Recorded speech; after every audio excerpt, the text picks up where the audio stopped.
Look nyo naman tong nanay ko, oh. Anong masasabi mo doon sa mga lalaking bumugbog sa'yo dati? Dali! Wala na, mapatay na yun. Ipakilala mo.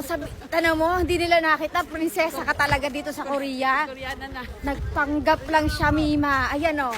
Na sinusubok niya ba kung sino ang tamang lalaki para sa kanya? Kung sino talaga ang totoong nagmamahal sa kanya. Pero binugbog siya. Ari naman yung aking tagapagtanggol. Pakita mo yung sword mo. Ayan.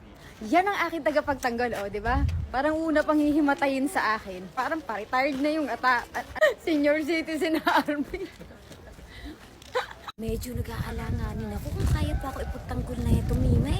Parang gusto ko na baga siyang tanggalin. Ang habulaang naman talaga na benefits. Ay talagang hindi rin pasado sa standard ko.